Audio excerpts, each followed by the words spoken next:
A knight's order vanishes overnight, only for its symbols to resurface centuries later. The ancient Knights Templar and the modern Freemasons are separated by 400 years, yet a shadow of connection binds them.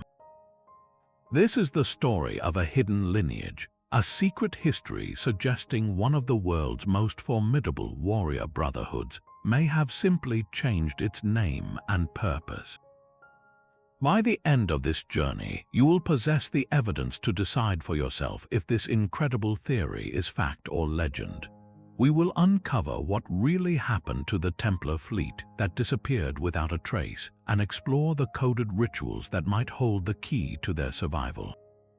What does the idea of a secret passed down through generations make you wonder? In the year 1119, 9 knights established a new brotherhood in Jerusalem. They called themselves the Poor Fellow Soldiers of Christ and of the Temple of Solomon, a humble title for an order destined for immense power.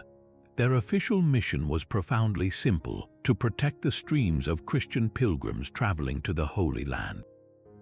These men were something entirely new, a fusion of two seemingly contradictory identities. They were warrior monks. They took vows of poverty, chastity, and obedience, living with the discipline of devout clerics. Yet they were also heavily armed, highly trained knights, sworn to combat and charged with keeping the dangerous roads safe. This unique combination of spiritual devotion and martial prowess captured the imagination of medieval Europe. Their reputation for courage and piety spread like wildfire, attracting both new recruits and, crucially, enormous donations of land and wealth from noble families and kings who saw their work as a sacred duty. This influx of support fueled a staggering ascent. From their humble beginning of just 9 men, the Templars grew into a multinational enterprise. They did not just amass castles and armies, they pioneered an early form of international banking. A pilgrim could deposit funds at a Templar preceptory in London and receive a letter of credit to withdraw the same value in Jerusalem, a revolutionary system that protected travelers from robbery. Through these financial innovations and continued gifts, they became landlords on a colossal scale, owning vast estates and fortifications across Europe and the Middle East. Within 2 centuries, this order of pious warriors had transformed into one of the most formidable economic and military forces the world had ever seen, a network of power that answered to no king but their own Grand Master. How did such a powerful institution, seemingly woven into the very fabric of Christendom, suddenly face utter annihilation? Their financial network was so vast and efficient, it became the envy of kings. At its peak, the order operated a chain of nearly 900 preceptories and commanderies stretching from England to the Holy Land. Think of these as a combination of a fortified bank, a monastery, and a military barracks. A merchant in Paris could deposit his gold at the local Templar house and travel to Rome with nothing but a coded letter, withdrawing his funds securely upon arrival. This system made them indispensable. They were not just bankers to pilgrims, they became the primary financial managers for the papacy and the royal houses of Europe, including the King of France himself. Their vaults were considered the most secure in the world, and their ledgers were impeccable. Alongside this verifiable wealth, legends began to swirl about what else those vaults might contain. Whispers spoke of treasures far beyond gold, artifacts rescued from the ruins of the Temple of Solomon itself. Some speculated they had found the Holy Grail, the very cup used by Christ at the Last Supper. Others whispered of the fabled Ark of the Covenant, a chest of unimaginable divine power. While these remained tantalizing myths, the sheer scale of their documented wealth was enough to reshape the balance of power in Europe. They held the purse strings for nations, and a king who was deeply in debt to a private army of monk knights would eventually see them not as protectors of the faith, but as a direct threat to his own throne. This immense concentration of wealth and influence could not last forever without creating powerful enemies. The king who held the most debt was Philip IV of France. Known for his cold ambition, Philip saw the Templars not as pious knights but as the single greatest obstacle to his absolute authority. His treasury was drained, his pride wounded, and his power checked by an organization that answered to the Pope alone. He needed a solution as decisive as it was brutal. Before dawn on Friday, October 13, 1307, his trap was sprung. Sealed orders were opened by his officials across the kingdom, commanding the simultaneous arrest of every Templar in France. This single, coordinated strike remains the origin of the superstition surrounding Friday the 13th as a day of bad luck. At the break of day, royal soldiers stormed into Templar preceptories, dragging shocked knights from their beds. They arrested hundreds of men, from lowly sergeants to the highest authority, the elderly Grand Master Jacques de Molay himself, who was residing at the Paris Temple. The charges read against them were designed to shock and horrify the medieval public. They were accused of heresy, of denying Christ and spitting on the cross during their secret initiation rites. They were charged with blasphemy, with worshipping a mysterious idol, often described as a bearded head called Baphomet. The charge of idolatry painted them as devil worshippers who had betrayed their holy vows. These accusations were not just legalities, they were a masterstroke of propaganda, turning respected heroes into monstrous villains overnight. The order that had been the sword and shield of Christendom was now publicly branded as its greatest enemy. But what evidence did King Philip have to support such devastating claims, and how would the Templars respond from their cold, dark cells? Behind the stone walls of French dungeons, a different kind of battle began. Without swords or shields, the captured Templars faced a weapon far more insidious, the systematic application of torture. King Philip's prosecutors needed confessions to legitimize their seizure of the order's wealth, and they were willing to use every tool at their disposal to get them. Men were subjected to the rack, a gruesome device that slowly stretched their bodies, dislocating joints with a terrifying, audible pop. Others endured the strappado, where their hands were tied behind their backs and they were hoisted into the air by a rope, only to be dropped suddenly, the violent jolt tearing their shoulders from their sockets. The goal was not just to inflict pain, but to break the human spirit, to force these proud knights to say anything to make the agony stop. Under such unimaginable duress, the confessions began to flow. Grand Master Jacques de Molay himself, an old man in his 70s, eventually broke and admitted to some of the charges.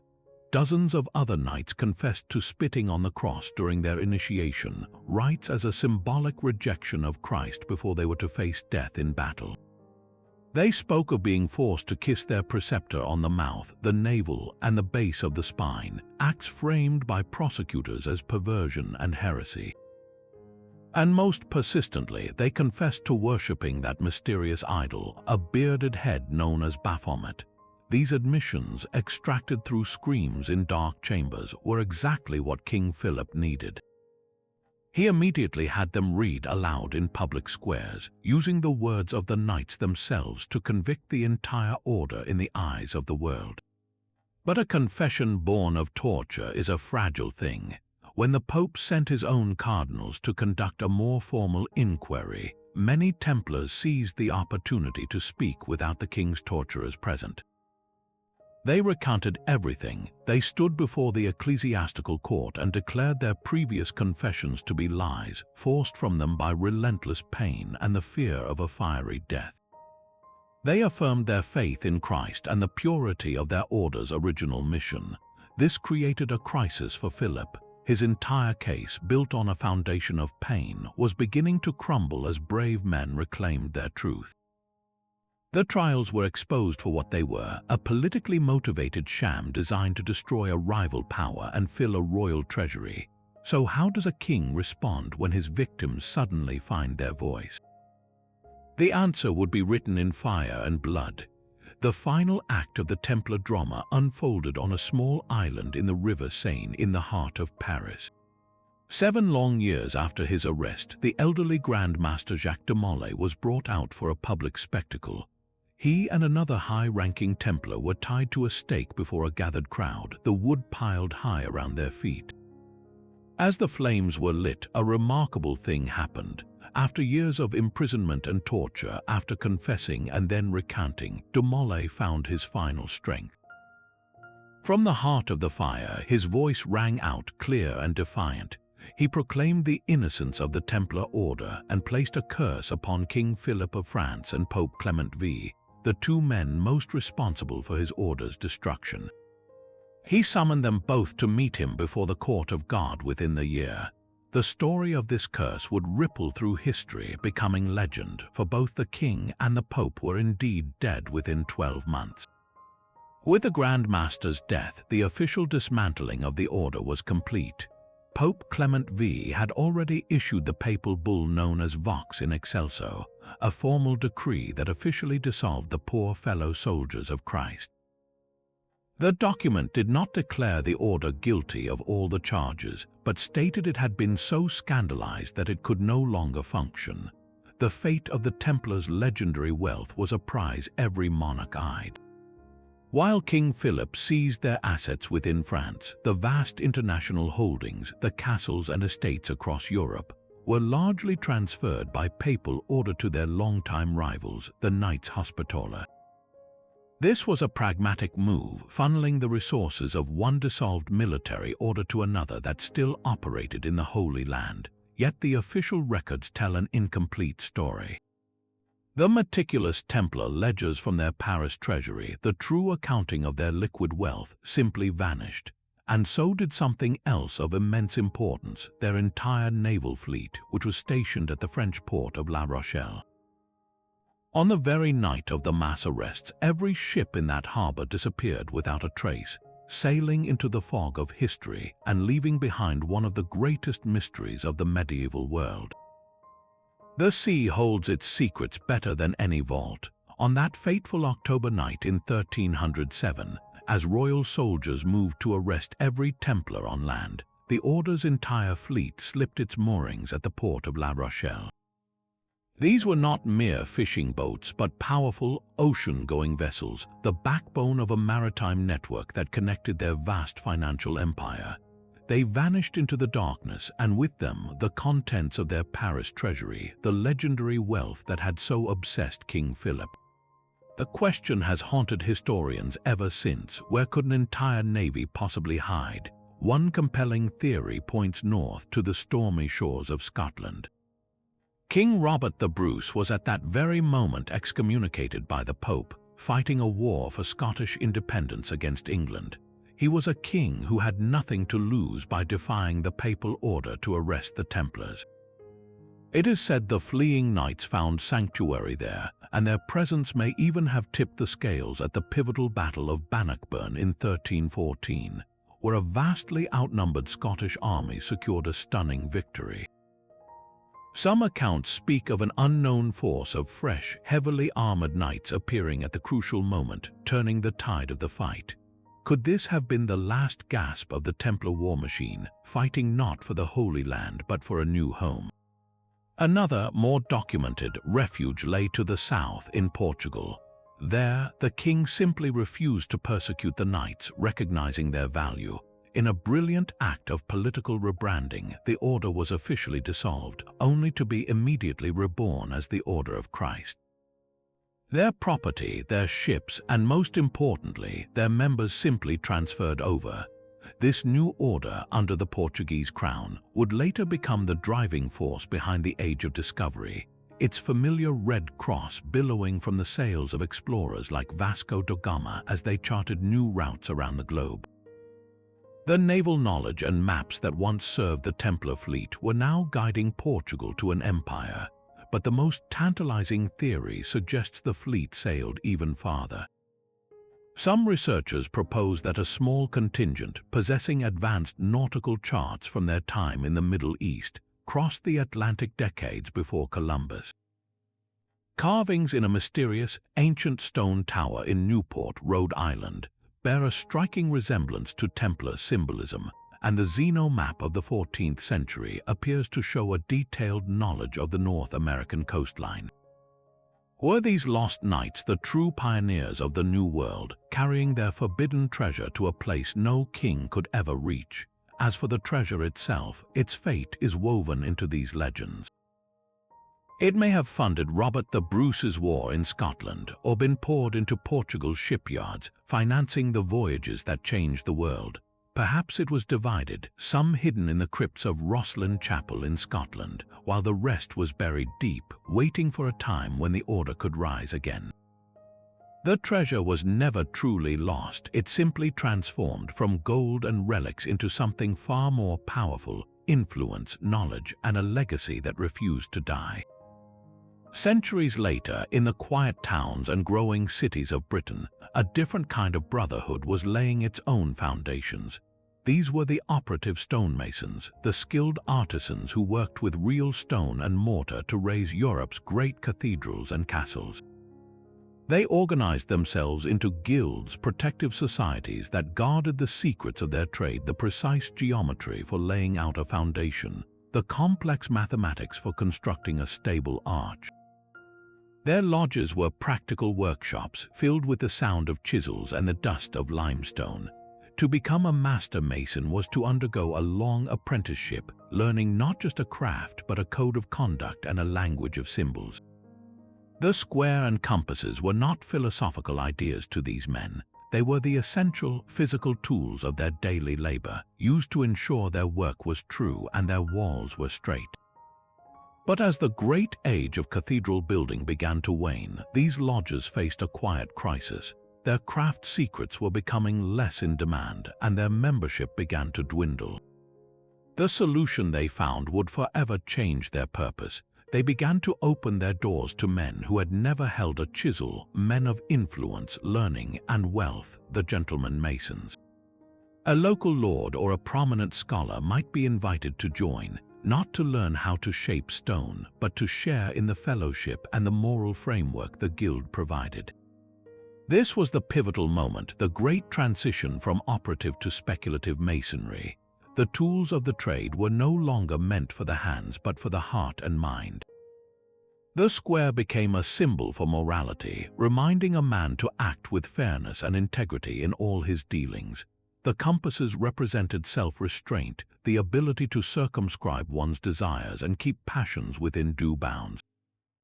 The rough ashlar, an uncut block of stone, was now seen as the unrefined individual, and the perfect, smooth cubic stone was the ideal of a person made virtuous through knowledge and discipline. The lodge was transformed from a physical workshop into a metaphorical one, a place where men gathered not to build structures of stone, but to build better versions of themselves. They adopted the stonemasons' ancient rituals and symbols, infusing them with new philosophical meaning. This new speculative Freemasonry offered something rare in a world often divided by politics and religion, a neutral ground where a man's character was the measure of his worth and the pursuit of enlightenment was a shared journey.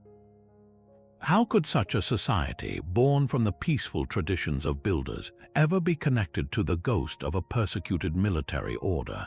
The clues may not be in their public teachings, but hidden within their most private ceremonies. The transformation was complete, but the structure was still local and fragmented. That all changed on a single day in the year 1717. In the heart of London, the representatives of 4 old lodges gathered at the Goose and Gridiron Alehouse. Their meeting was not for social fellowship alone, but for a revolutionary purpose: to unite their separate groups under a single governing body, the First Grand Lodge of England. This was the moment speculative Freemasonry stepped out of the private lodge room and onto the world stage. The formation of the Grand Lodge was an act of brilliant organization. It created a central authority that could standardize the rituals, the symbols, and the degrees of initiation. Before this, the ceremonies could vary wildly from one town to the next, passed down through oral tradition with all the inconsistencies that entailed. Now there was a single, approved version. The working tools of the stonemason, the square and compasses, the plumb line and the trowel, were given universal philosophical interpretations. The three core degrees of entered apprentice, fellow craft, and master mason were codified into a coherent system of moral and intellectual progression.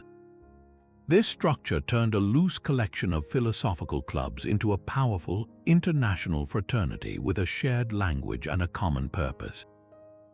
With this new, streamlined framework, Freemasonry spread like wildfire. It was an idea whose time had come. From the bustling coffeehouses of London, it crossed the English Channel, captivating the intellectuals of Paris and the philosophers of Berlin.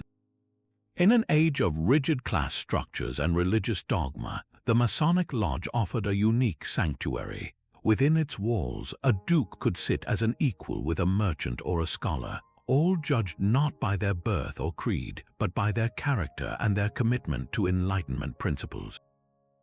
This powerful appeal fueled its expansion across Europe and, crucially, across the Atlantic Ocean to the American colonies. In bustling port cities like Boston and Philadelphia, lodges became hubs for the leading thinkers, merchants, and future revolutionaries of the New World. The brotherhood that had once built cathedrals was now building a network of influence that would soon shape nations. But as this new fraternity grew in prominence, it began to attract intense scrutiny. What secrets were these men guarding behind their closed doors, and why did their ancient symbols seem to echo a history far older than their own? Stepping into a Masonic lodge is like entering a silent classroom of symbols.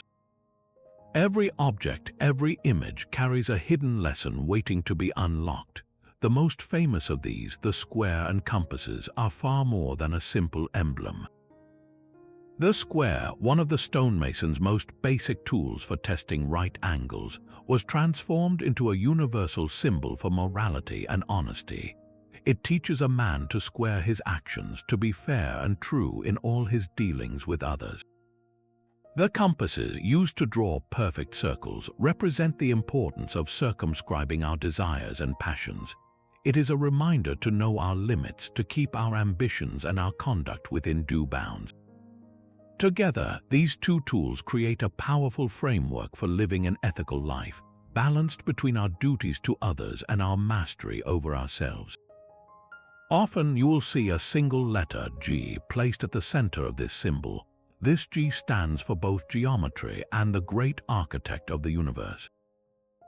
Geometry, to the operative Masons, was the sacred science that allowed them to build cathedrals that touched the heavens. To the speculative Mason, it represents the underlying order and design of the cosmos itself, the divine logic that structures all of creation. The great architect is a non-dogmatic, inclusive term for a supreme creative force, a concept that allows men of different faiths to meet on common ground and contemplate the mysteries of existence together. Elsewhere in the lodge, you might notice two very different blocks of stone. One is the rough ashlar, a stone fresh from the quarry, jagged and unrefined. The other is the perfect ashlar, a smooth, polished cubic stone ready to be placed into a perfect building. These are not just decorative items. The rough ashlar represents man in his natural, untutored state, full of imperfections and rough edges. The perfect ashlar is the ideal, the man who has worked on himself through education, self-discipline, and moral striving, smoothing away his flaws to become a true and solid part of a virtuous society. The tool used to transform one into the other is the trowel. This simple instrument, which spreads cement to bind stones together, is a beautiful metaphor for brotherly love and affection. The lesson is that it is this force, this emotional and moral cement, that binds individual men into a strong, unified, and lasting fraternity. Perhaps the most profound symbol underfoot is the checkered floor, often a pavement of alternating black and white squares.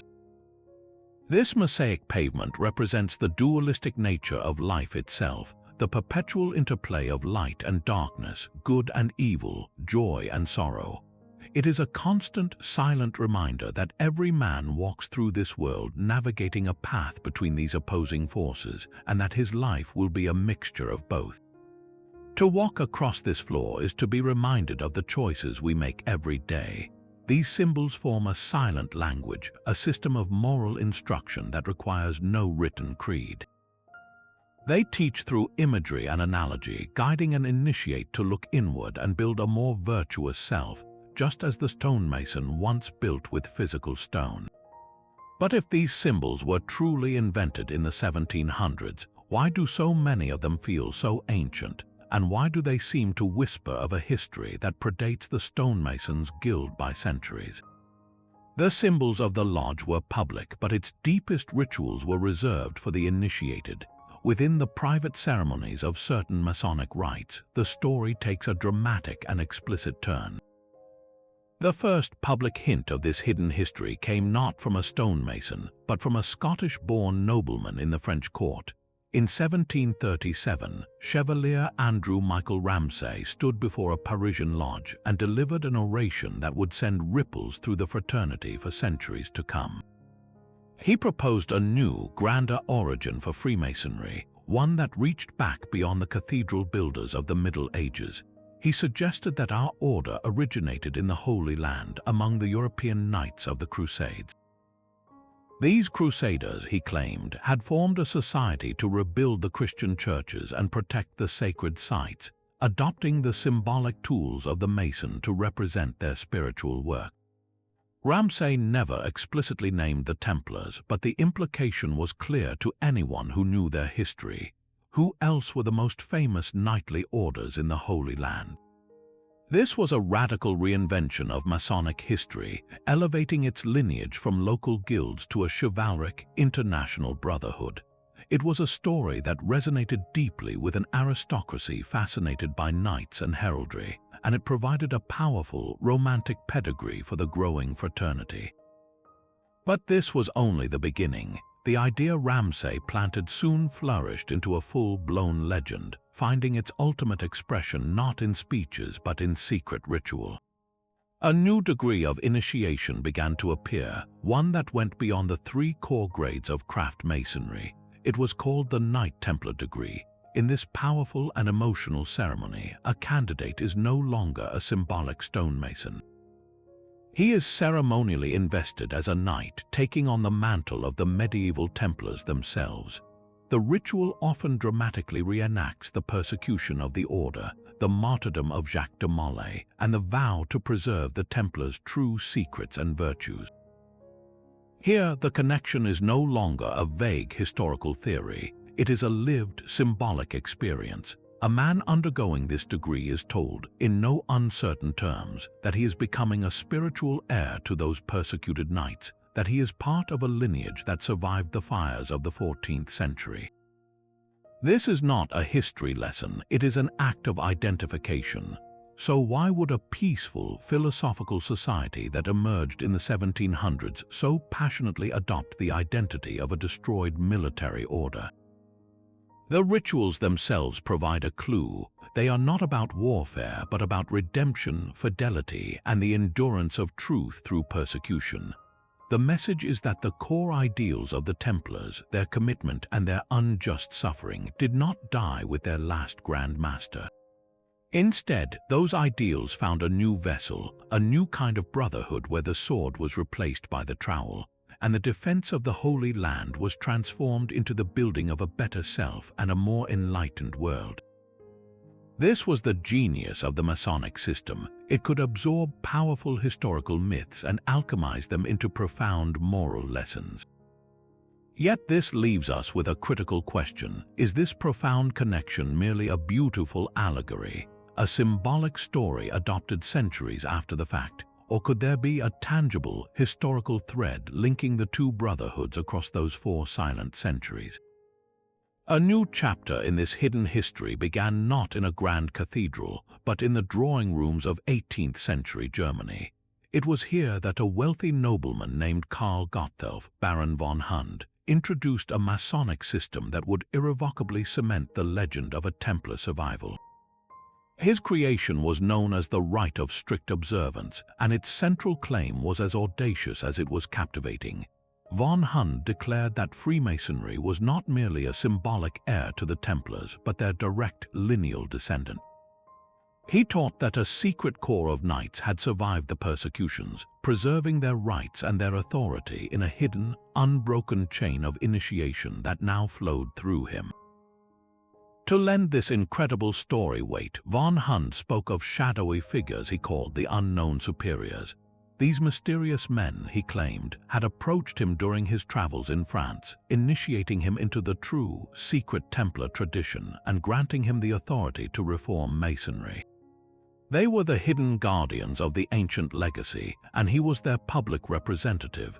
Yet, when pressed, von Hund could never produce these superiors or even name them, stating they operated from the shadows, their identities a sacred trust. This enigmatic claim proved to be a powerful engine for growth. The idea of a secret, chivalric lineage guided by unseen masters held an immense romantic appeal for the European aristocracy. The strict observance rite spread rapidly across Germany and into neighboring lands, attracting princes and nobles eager to be part of a living knightly tradition. Members were not just playing at being Masons, they were led to believe they were becoming true Templars, sworn to a higher purpose and a secret history. For a time, the rite flourished, its rituals and degrees meticulously structured around this potent narrative. But the very mystery that fueled its rise would eventually lead to its downfall. As years passed and the unknown superiors never materialized, doubts began to surface. Where was the proof? Where were the secret documents? The grand narrative von Hund had woven started to unravel under the weight of its own secrecy. The Baron himself was eventually accused of inventing the entire elaborate story, of being a charismatic fraud who had built an empire on a beautiful lie. The rite of strict observance ultimately collapsed, but its legacy was profound. It had taken a speculative theory and turned it into a lived, emotional experience for thousands of men. It popularized the Templar-Masonic connection on a continental scale, embedding the idea so deeply into the fabric of the fraternity that it could never be fully removed. Even if von Hund's specific claims were fabricated, they answered a deep, lingering question within Masonry itself. Why did its symbols and rituals feel so ancient, so charged with a history that seemed to predate the guilds? The strict observance provided a thrilling, if unverifiable, answer. It offered a past filled with knights and martyrs, a romantic origin story that transformed a philosophical society into the custodian of a grand, hidden tradition. But if this was all an 18th century invention, a compelling fiction, where does that leave our search for a genuine historical thread? The answer may lie not in the rituals of barons, but in the silent stones of a Scottish chapel. While the strict observance faded in Germany, its spirit found a new and lasting home across the Atlantic. The most elaborate and influential system to embrace the Templar legend would become known as the ancient and accepted Scottish Rite. This branch of Freemasonry constructed a vast, intricate ladder of 33 distinct degrees, a progressive journey of moral and philosophical instruction. The first 3 degrees, those of the Blue Lodge, form the universal foundation of Masonry, teaching the core lessons of morality and self-improvement. But the Scottish Rite builds upon this foundation, taking a candidate on a symbolic journey through the history of law, philosophy, and ultimately chivalry. It is in the higher degrees, often called the chivalric orders, where the ghost of the Templars returns with undeniable force. One such step is the Order of the Knight of the East and West. This degree is steeped in the imagery of the Crusades, set against the backdrop of a crumbling kingdom of Jerusalem. The candidate symbolically participates in the efforts to rebuild a spiritual temple from the ruins of the old, a powerful metaphor for preserving truth in a world of chaos and destruction. The lesson is one of fidelity and perseverance, even when faced with overwhelming odds. The narrative reinforces the idea of a sacred mission carried forward by a dedicated few, a theme that resonates deeply with the Templar archetype. But the most explicit connection comes with the degree of Knight Kadosh, a title meaning Holy Knight. This is no longer a vague allegory. It is a direct and emotional dramatization of the Templars' final days. The ritual becomes a courtroom and a prison cell. The candidate ceremonially reenacts the persecution and martyrdom of Jacques de Molay and his brethren. He is subjected to a symbolic portrayal of the false accusations, the betrayal by church and state, and the unwavering courage of the knights in the face of a fiery death. The themes here are profound, focusing on the vindication of innocence, the endurance of truth through slander, and the ultimate vengeance not of the sword but of historical justice. The Knight Kadosh is charged with clearing the name of the fallen order, of ensuring that their honor is restored and their true purpose remembered. This is not a call for physical violence, but a vow to pursue intellectual and moral victory over tyranny and deceit. Through these powerful rituals, the Scottish Rite did more than just tell a story. It allowed its members to step into that story, to feel the weight of the legend as a personal, moral charge. The historical connection was no longer a theory debated by scholars. It was a visceral experience etched into the memory of every brother who passed through these degrees.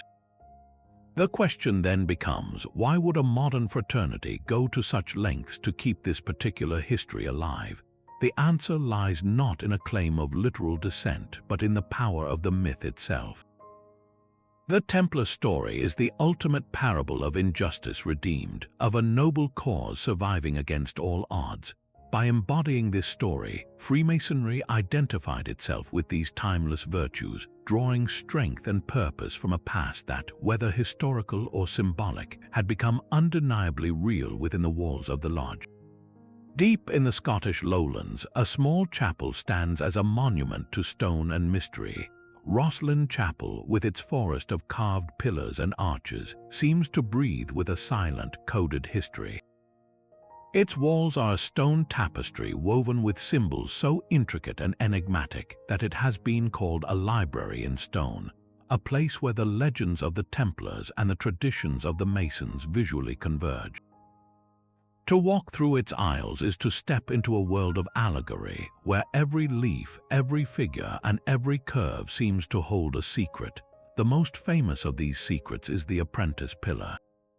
According to local legend, the master mason went abroad to study the design for the pillar, leaving the work to his young apprentice. When the master returned, he found the pillar completed with such breathtaking skill and beauty that he was consumed by a furious envy. In a fit of rage, he struck the apprentice dead with his mallet. The story is a powerful parable about talent, jealousy, and the price of genius, a tale that resonates deeply with the Masonic focus on craftsmanship and moral instruction. The pillar itself is a marvel, a spiraling, deeply fluted column entwined with carved vines, a testament to the skill it celebrates. But beyond the legend, its very design echoes the so-called bows and Jachin pillars from the biblical description of Solomon's temple, a foundational symbol in both Templar and Masonic lore. Look up from the pillar and another face stares back from the stone, not just once but over 100 times throughout the chapel. It is the Green Man, an ancient pagan symbol of rebirth and the cycle of nature.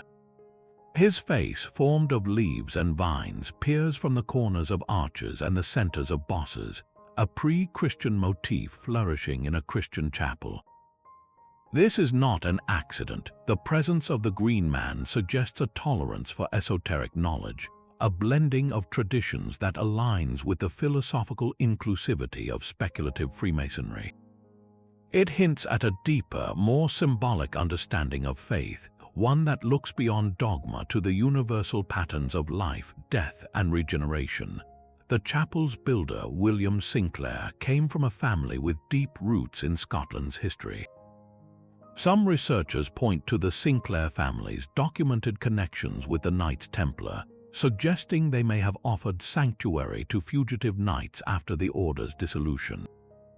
Could Rosslyn have been more than a chapel? Could it have been a safe house, a repository, a physical bridge between the old order of warrior monks and the new brotherhood of philosophical builders? This theory is fueled by the chapel's alignment and its staggering number of carvings that mirror Masonic symbols, from the checkered floor to the precise geometric patterns. For many, the ultimate secret of Rosslyn is the one popularized in modern culture, that it is the final resting place of the Holy Grail. While this captures the imagination, historians suggest the truth may be just as compelling. The treasure hidden in Rosslyn's stone may not be a physical cup, but something far more enduring: the encoded knowledge and architectural principles of the Templars, preserved in plain sight and waiting for a future brotherhood to understand their meaning. The chapel stands not as a vault holding a single object, but as a silent guardian of a lineage, a stone puzzle box whose pieces seem to fit perfectly into the hidden history of two of the world's most secretive brotherhoods. Yet the stone carvings of Rosslyn Chapel are only part of the story. To understand their full meaning, we must turn to the family who commissioned them, the Sinclairs of Rosslyn. This Scottish noble clan did not just build a chapel filled with enigmatic symbols, they may have been direct participants in the Templars' secret survival. Historical records show the Sinclairs held positions of authority, with some family members serving as hereditary patrons of the stonemasons' guilds in Scotland. This placed them at the very intersection of craft, power, and esoteric knowledge. More compellingly, there are persistent claims that when the Templar fleet vanished from La Rochelle, a significant portion of those ships and their crews did not sail to Portugal, but north to the Sinclair-controlled coast of Scotland. The Sinclairs, with their powerful navy and political independence, were in a unique position to offer sanctuary to the fugitive knights. They could provide a safe harbor, protection from the papal warrant for their arrest, and a new purpose. This is not just romantic speculation. The architectural evidence within Rosslyn Chapel itself seems to support this deep connection. The layout and specific symbolic choices are so deeply aligned with Templar traditions that many historians see the chapel not merely as a place of Christian worship, but as a deliberate, stone-built monument to the lost order, a tribute crafted by a family who knew their secrets. But if the Sinclairs were the guardians of a Templar legacy, did their role end at the Scottish shoreline? One extraordinary theory suggests their mission was far more ambitious and that it crossed an ocean. This brings us to Prince Henry Sinclair, the Earl of Orkney. In the late 14th century, nearly 100 years before Christopher Columbus set sail, Henry Sinclair was a powerful maritime lord with a fleet at his command and, according to the legend, a crew with unique knowledge. The story, drawn from a mix of Scandinavian sagas and later oral histories, claims that Prince Henry did not merely sail his ships around the Scottish Isles. He is said to have embarked on a daring transatlantic voyage, guided by maps and navigational charts inherited from, or provided by, the Templars. These would have been the very sea charts the Order had accumulated during their time in the Holy Land, possibly containing geographic knowledge of the New World that was unknown to mainstream Europe. The narrative suggests that Sinclair, accompanied by a group of Templar sailors who knew how to read these mysterious maps, successfully crossed the North Atlantic, making landfall on the eastern coast of what is now Canada. If true, this voyage would rewrite the history of European contact with the Americas, placing a Scottish nobleman and his band of outlawed knights on those shores almost a full century before Columbus. But what evidence exists for such a monumental journey? Proponents point to a few tantalizing clues. One is the controversial Westford Knight, a figure etched into a rock slab in Massachusetts. The worn image appears to depict a 14th-century European knight in full armor, holding a sword and a shield that some link to the Sinclair heraldry. Could this be a memorial left by Sinclair's crew for a fallen comrade? Another piece of the puzzle lies in the Micmac tribe's oral traditions. Their legends speak of a godlike, fair-skinned culture hero who arrived from across the sea, bringing with him new knowledge and technology. The timing of this cultural infusion, some researchers argue, aligns curiously well with the period of Sinclair's alleged voyage. The most profound question, of course, is why. Why would a Scottish earl risk such a perilous journey into the complete unknown? The answer proposed by the theory brings us back to the treasure. The voyage was not merely one of exploration, but of necessity. It was an escape plan. Prince Henry Sinclair was not just transporting men, he was transporting the very heart of the Templar legacy. This was the ultimate safeguard for the Order's most sacred relics and its vast documented wealth. They were not hiding it in a Scottish chapel where it could eventually be discovered. They were removing it entirely from the reach of European kings and popes. The New World was the perfect vault, a continent so vast and unknown that any treasure or any knowledge secreted there would be safe for centuries. The cargo may have included the lost liturgical treasures rumored to have been taken from the Paris Temple, or even the Order's extensive archives, the written records of their financial empire and their unique geographical understanding. By transplanting this legacy to a new world, the Templars and their Sinclair protectors were not just preserving a past, they were planting a seed. They were ensuring that their ideals, their knowledge, and perhaps their very lineage could continue free from persecution, potentially influencing the philosophical landscape of a continent yet to be discovered by the rest of Europe. This theory provides a breathtakingly elegant solution to the twin mysteries of the vanished Templar fleet and its legendary treasure, suggesting that the greatest secrets of the medieval world did not vanish, they simply found a new home an ocean away. The storming of the Bastille in 1789 was more than a popular uprising. It was the moment a world order shattered, and in the aftermath, a persistent whisper began to circulate through the royal courts of Europe, a whisper that named a hidden architect for the chaos. The theory claimed that the Freemasons, as the spiritual avengers of the persecuted Templars, had secretly orchestrated the French Revolution to bring down the twin pillars of their old enemy, the French monarchy and the Catholic Church. This was not just random violence, the theory suggests, but a long-delayed revenge for the fiery execution of Jacques de Molay nearly 500 years earlier. On the surface, the evidence can seem compelling. Consider the Duke of Orleans, a high-ranking Freemason and cousin to King Louis XVI. He was not just a passive observer, he actively supported the revolutionary cause, even renouncing his title and adopting the name Philippe Égalité, Philip Equality. His financial backing and political influence were instrumental in the early stages of the revolt. His presence at the heart of the revolution, a prince of the blood seemingly working to dismantle his own cousin's throne, was seen by many as proof of a Masonic plot from within the highest levels of society. Beyond individuals, the very symbols of the revolution seemed to echo Masonic imagery.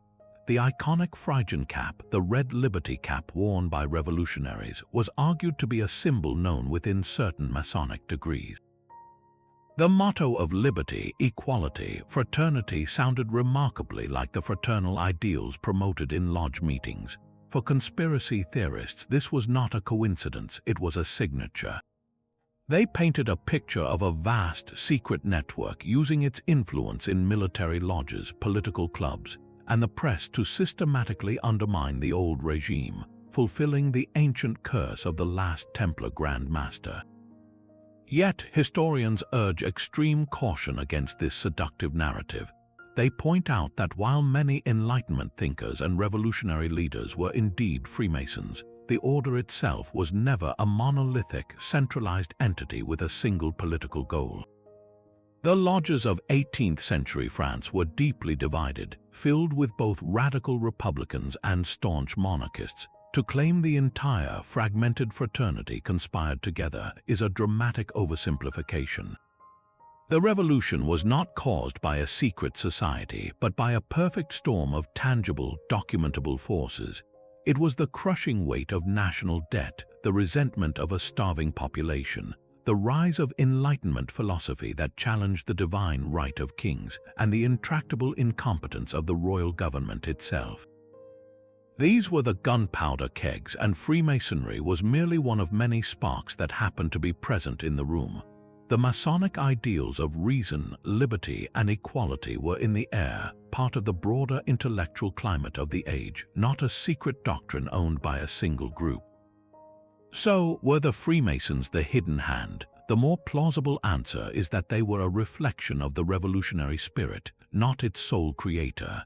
The conspiracy theory, however, reveals something profound about the enduring power of the Templar myth.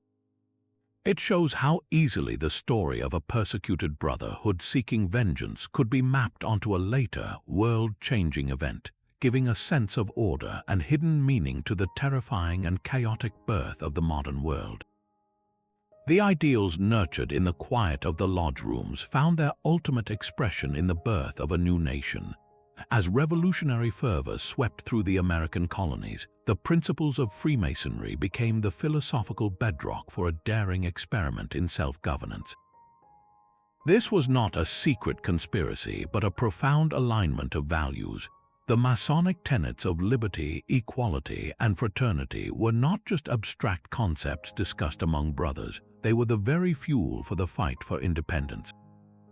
The men who would become America's founding fathers were not merely members of this fraternity, they were its most active proponents, shaping a new national identity with the tools they had honed in their lodges. George Washington, the commanding general and first president, was a dedicated Mason who was inaugurated on a Bible from his own lodge.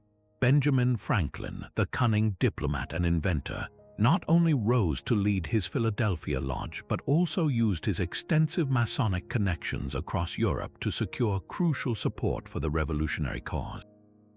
And Paul Revere, the famed silversmith and midnight rider, was a Mason whose network of brothers was instrumental in organizing the intelligence and communication that outmaneuvered the British Army. These were not isolated figures, they were part of a vast fraternal network that provided a ready-made structure of trust and cooperation in a time of immense uncertainty. The lodge was a training ground for a new kind of citizen leader, one who believed that men of different backgrounds could come together to build a society based on reason and virtue rather than birthright. You can see this Masonic influence etched into the very symbols of the nation. Look at a $1 bill. The Great Seal of the United States is a tapestry of Masonic iconography. The pyramid, a symbol of strength and duration, is unfinished, representing the nation's ongoing work toward perfection. The all-seeing eye within the radiant triangle is a classic Masonic representation of the great architect's benevolent oversight of human endeavors. The Latin motto Annuit Coeptes, meaning he has favored our undertakings, reinforces this idea of a divine blessing on the American experiment. Even the phrase e pluribus unum, out of many, one, is a direct echo of the Masonic ideal of fraternity, where diverse individuals unite for a common purpose. These symbols were not hidden, they were proudly placed on the national currency as a public declaration of the philosophical foundations upon which the country was built. The very architecture of American governance reflects this Masonic worldview. The separation of powers into three branches of government mirrors the Masonic structure of a lodge governed by a triad of leaders. The concept of a system of checks and balances is a political application of the Masonic tool, the square, ensuring that no individual or institution's power grows beyond its proper bounds. The pursuit of happiness enshrined in the Declaration of Independence is a secular reflection of the Masonic journey toward enlightenment and self-improvement. This was not about creating a secret theocracy, but about building a civic religion based on universal principles that could unite a diverse population. The American Revolution was, in many ways, the first great political project of the Enlightenment, and Freemasonry provided the organizational framework and the moral language that helped bring it to life.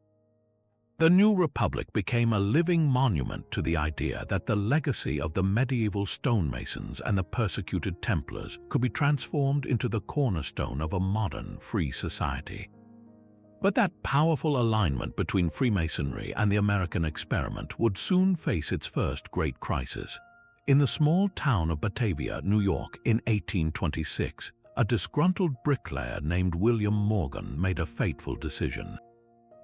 He was a man who had been on the fringes of the fraternity, and after a dispute with his local lodge, he vowed to get revenge by publishing a book that would reveal every one of its secret rituals, passwords, and handshakes. For a brotherhood built on solemn oaths of secrecy, this was the ultimate betrayal. Before Morgan could see his book printed, he was arrested on a minor charge.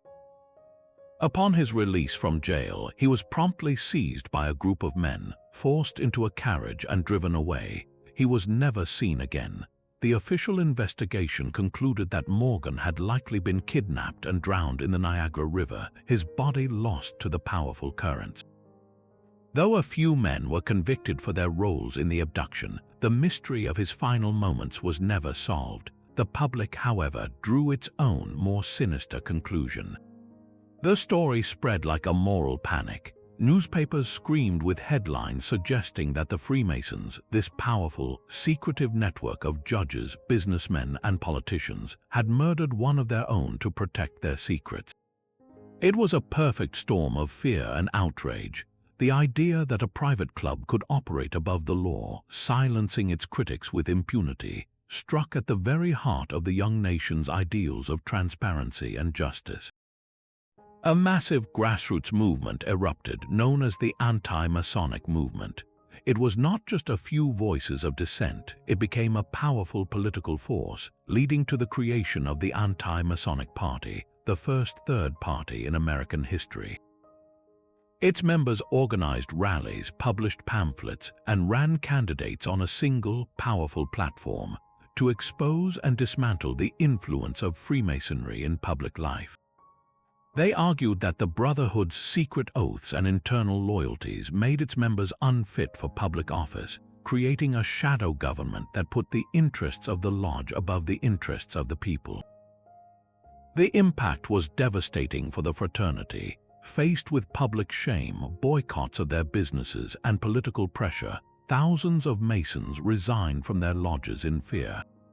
Membership plummeted, and hundreds of lodges across the country, particularly in the fervent Northeast, were forced to close their doors forever. The Morgan affair demonstrated the immense power of public perception, revealing how quickly a revered institution could be transformed into a public enemy by a single, unresolved mystery. It proved that in a democracy, no secret society, no matter how noble its stated aims, was immune to the fierce light of public scrutiny and the terrifying force of popular fear. The storm of the Morgan affair eventually subsided, but it left Freemasonry forever changed. The fraternity learned a hard lesson about public perception and withdrew from the political limelight, turning its focus inward toward the foundational work of building brotherhood and serving society.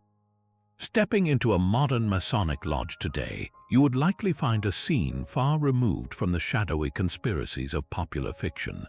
The atmosphere is often one of quiet camaraderie, a sanctuary from the noise of the world where men from all walks of life gather as equals. The core of their work is not world domination, but something far more tangible, the profound and simple act of helping others. This commitment is embodied in a breathtaking scale of philanthropy. In the United States alone, Masonic organizations donate more than $2 million every single day to charitable causes. The most visible monument to this generosity is the Shriners Hospitals for Children. Founded by Freemasons, this network of 22 hospitals provides expert, no-cost medical care to children, regardless of their race, religion, or ability to pay. Picture a child receiving life-changing orthopedic surgery or burn treatment without their family ever seeing a bill. That is the real-world power of the Masonic commitment to charity, a living testament to their principle of relief, one of the grand tenets of the fraternity. Beyond these large institutions, local lodges are deeply woven into the fabric of their communities, organizing blood drives, funding scholarships, and supporting local food banks. The work is quiet, consistent, and driven by a desire to build a better world from the ground up. But if their good works are public, why does the veil of secrecy persist? The answer lies in the nature of the secrets themselves. Freemasonry is not a secret society, it is a society with secrets. Its existence is public, its members are known, and its charitable works are proudly displayed. The secrets it guards are not plots or hidden agendas, but the private, experiential components of its ritual life. The handshakes, passwords, and specific sequences of the degree ceremonies are what remain confidential. These are not kept to conceal malice, but to preserve the transformative power of the initiatic experience. Think of it like the script for a powerful play. Knowing the ending in advance robs the story of its emotional impact. For a candidate progressing through the degrees, the rituals are designed to be a journey of surprise, reflection, and personal discovery.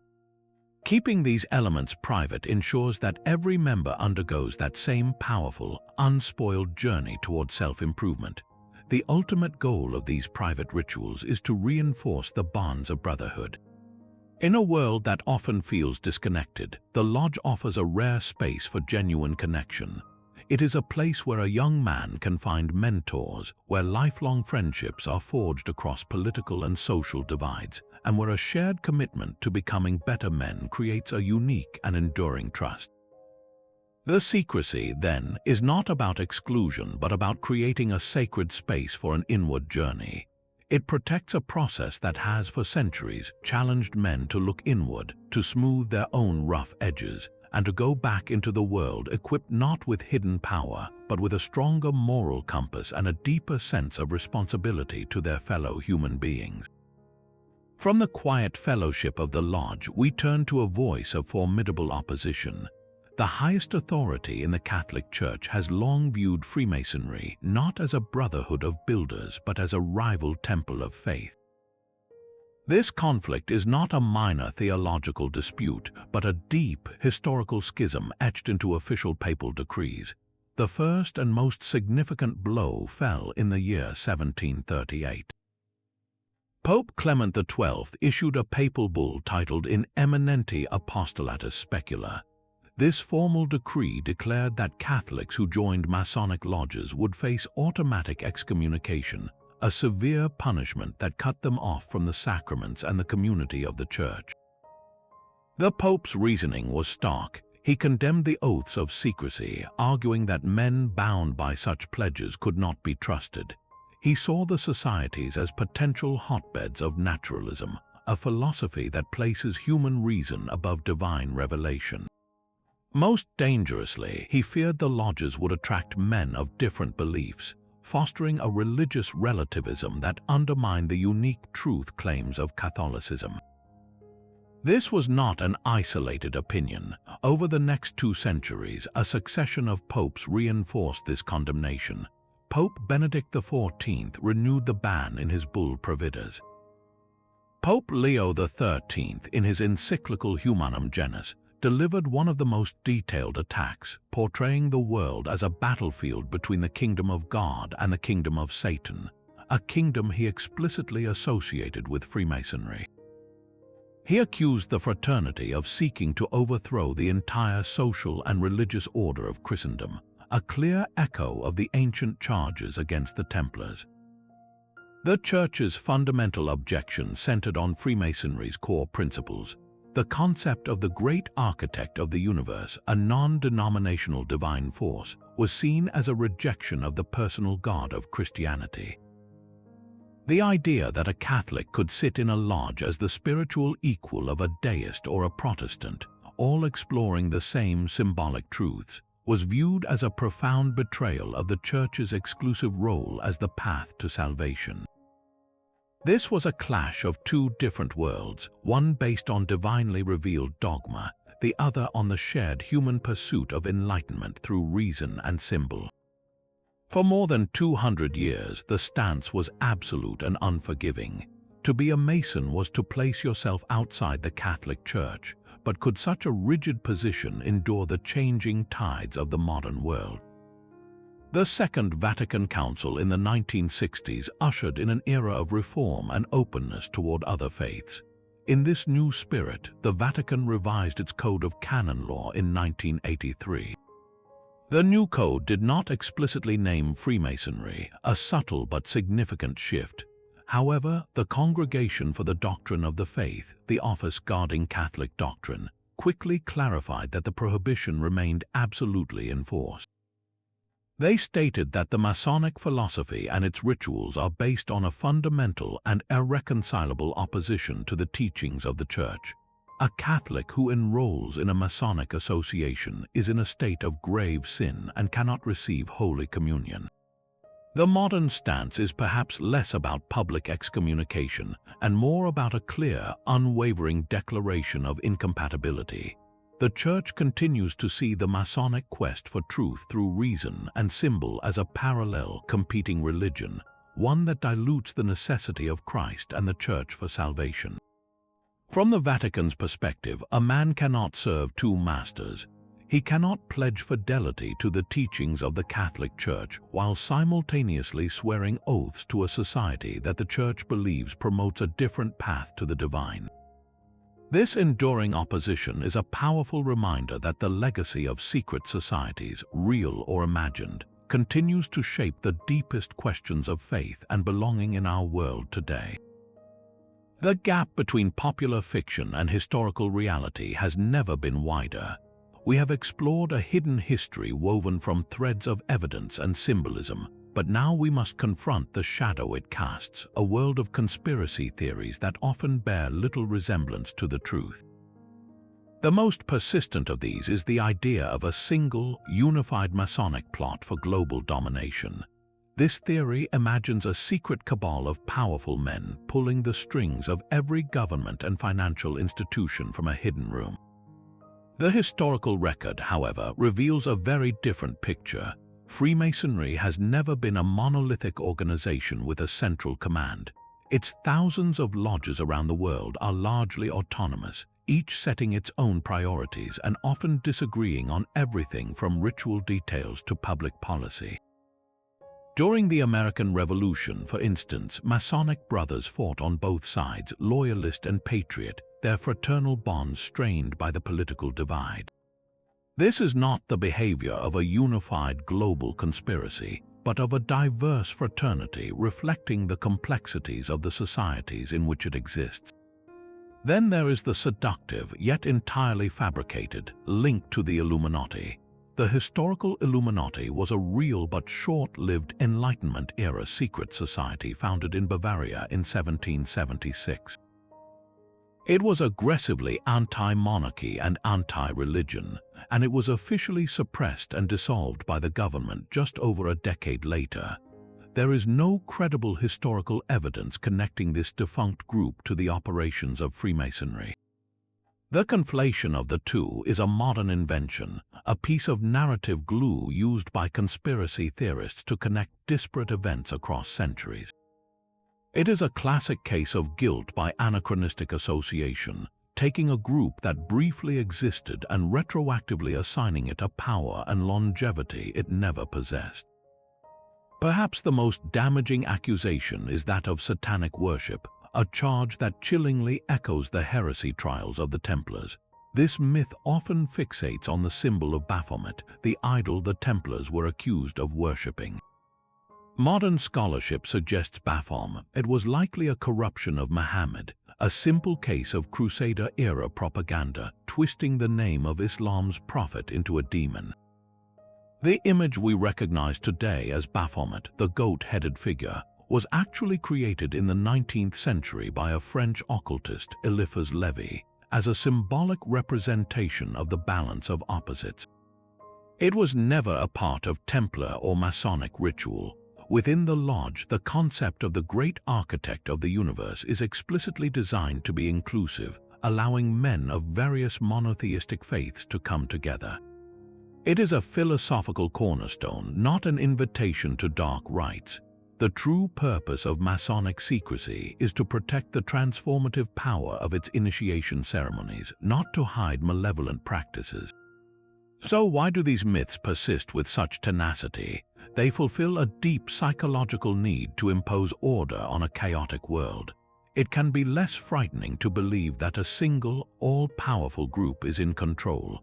even if that control is malicious, than to accept the unsettling reality that world events are often the result of chance, incompetence, and countless competing interests. The hidden history of the Templars and Masons provides a rich and tempting canvas onto which these fears can be projected. Their actual history is one of philosophical evolution, charitable works, and at times tragic persecution. Their real story is not one of world domination, but of individuals seeking to build better versions of themselves and in turn contribute to a better society. The true mystery is not what they are secretly controlling, but how their authentic, documented journey became so utterly eclipsed by a fictional one. The echo of the Templars did not fade with the rise of Freemasonry. While the Masonic lodges codified the legend into powerful ritual, other organizations stepped forward to claim a more direct inheritance. These groups, spanning from state-sanctioned orders to modern esoteric movements, each adapted the Templar mythos to serve their own unique purposes, proving the name itself is a legacy as potent as any treasure. Consider the chivalric orders that survived the purge by simply changing their colors. In Portugal, the king who refused to persecute the knights did not just offer them sanctuary, he seamlessly transformed them. The Order of Christ was established in 1319, and its members were, for all intents and purposes, the same Templars under a new banner. Their property, their ships, and their naval expertise were directly transferred, fueling Portugal's daring age of discovery. When you look at the sails of Vasco da Gama's ships as they rounded the Cape of Good Hope, you are not seeing a vague symbol of inspiration. You are looking at the literal, functional continuation of the Templar fleet, its red cross now guiding a new empire. This was not a hidden survival, but an official rebirth, a direct lineage preserved by royal decree. Centuries later, a different kind of order emerged, one focused on reviving the spirit rather than the military function. The modern Order of the Temple of Jerusalem, known by its French acronym OSMTH, was founded in the early 19th century. It presents itself as a Christian, ecumenical, and chivalric order, dedicated to charitable works and promoting ideals of knighthood in the modern world. It claims a spiritual lineage to the original Templars, though its historical connection is a matter of intense debate. Unlike the secretive rituals of Freemasonry, this order and others like it are often public-facing, using the Templar name and iconography to frame their philanthropic missions. They represent the romantic, idealized vision of the knightly monk, a figure of charity and honor. Beyond these established orders lies a more eclectic landscape of neo-Templar movements. These are often fringe groups blending Templar mythology with elements of esoteric Christianity, mysticism, and even New Age philosophy. For them, the Templars are not just historical figures but keepers of a lost sacred wisdom. They speculate that the order's true treasure was not gold, but a secret Gnostic knowledge about the divine feminine, the bloodline of Christ, or advanced spiritual practices. This adaptation turns the Templars into a blank canvas, a powerful symbol onto which any number of alternative spiritualities can be projected. From the state-sanctioned Order of Christ to the charitable knights of the OSMTH and the mystical seekers of Neo-Templarism, the story remains endlessly flexible. The true power of the Templar legacy lies not in a single, verifiable truth, but in its profound adaptability, its ability to mean something uniquely powerful to every generation that discovers it. This enduring mystery speaks to something fundamental within us, a deep-seated love for the unsolved puzzle. We are drawn to gaps in the historical record, to the silent spaces where official history ends and speculation begins. The 400-year chasm between the Templars' dissolution and the Masons' rise is not a weakness in the theory, but its greatest strength, a blank canvas onto which we can project our most compelling narratives. It is the same instinct that makes us wonder about lost cities or ancient curses, a desire to find patterns and connections in the chaos of the past. We are not satisfied with the simple, documented fact that the stonemasons' guilds evolved into a philosophical society. That story, while true, lacks the epic scale and emotional resonance of a grand survival saga. The idea of a secret lineage passed in whispers from one generation to the next is simply a better story. It transforms cold history into a living thriller, a tale of guardians protecting a sacred flame through the dark ages. This narrative offers the profound satisfaction of a wrong being righted, a persecuted truth enduring against all odds. The lonely knight keeping his vow becomes a timeless symbol of integrity, and the idea that his cause did not die with him but found a new home provides a powerful sense of poetic justice. Our modern world, with its overwhelming transparency and digital footprints, often feels devoid of such grand secrets. This makes the notion of a centuries-old mystery, protected by solemn oaths and hidden symbols, all the more intoxicating. It represents a world where knowledge is earned, not simply accessed with a click, and where loyalty and meaning are forged in secret fellowship. This allure is brilliantly reflected and amplified in our popular culture. Best-selling novels weave intricate tales around these very themes, presenting the Templars and Masons as keepers of earth-shattering secrets. Blockbuster films depict them as guardians of ancient maps or lost relics, their symbols serving as clues in a global treasure hunt. Even video games build entire worlds where players can step into the boots of a Templar knight or solve puzzles left behind in cryptic lodges. These fictional portrayals, while often wildly imaginative, feed back into the real-world mystery, enriching the legend and ensuring that each new generation looks at an old symbol like the square and compasses and wonders if there is more to the story. The connection persists not because it is definitively proven, but because we want it to be true. It satisfies a hunger for a hidden dimension to history, a secret world of meaning just beneath the surface of our own. And so we stand at the edge of a great historical chasm, having followed the trail of symbols and whispers across centuries. Yet for every connection we find, a deeper question emerges, refusing a simple answer. What truly became of the Templar fleet that slipped into the October fog?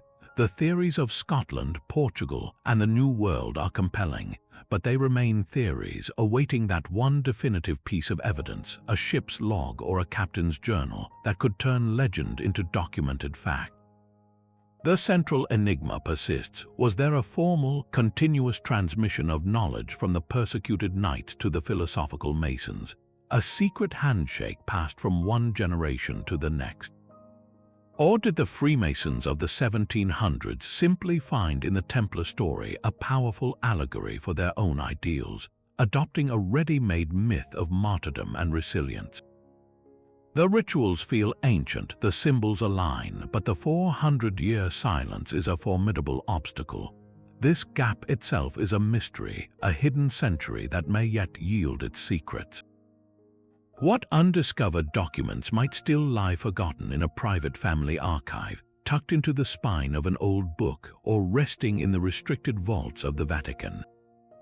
The work is far from over. Modern historians and dedicated researchers continue to sift through parish records, analyze architectural patterns in old chapels, and cross-reference maritime logs, looking for that one fragile thread that could bind these two brotherhoods together with undeniable historical proof. The search continues because the mystery endures, a puzzle whose final piece remains just out of reach, inviting us all to look closer and wonder what else might be hidden in the shadows of history. From the ashes of their execution pyres, a legend was born that refused to die. We have traveled a path from the sacred battlefields of the Crusades to the quiet symbolism of the Masonic Lodge, a journey spanning centuries and shrouded in a mix of documented history, speculative ritual, and outright myth. The story of the Templars and the Freemasons is not a simple line from one to the other, but a complex tapestry where threads of fact and fiction are inseparably woven together. We have the undeniable historical reality of the Templars' rise and catastrophic fall, the mysterious vanishing of their fleet and treasure, and their documented survival in places like Portugal. Centuries later, we see the emergence of a new fraternity that adopted their story as a core part of its own identity, dramatizing their martyrdom in powerful, secret rites. Whether this connection is a literal, hidden lineage or a profound symbolic adoption, its impact is undeniable. This narrative of a persecuted truth surviving against all odds has captivated the human imagination for generations, influencing revolutions, shaping the foundations of nations, and embedding itself deep within our culture. It speaks to a universal longing for justice, for secrets kept, and for the endurance of ideals. The symbols, whether carved in the stone of Rosslyn Chapel or displayed on the back of a dollar bill, continue to whisper of a hidden history. So are the Freemasons the true heirs of the Templars. The evidence is laid out before you. The final verdict is yours. We want to hear what you think. Do you believe the connection is a historical fact, a beautiful allegory, or something else entirely? Share your own theories and thoughts in the comments below. And if you are captivated by history's greatest mysteries, subscribe for our next journey into the unknown.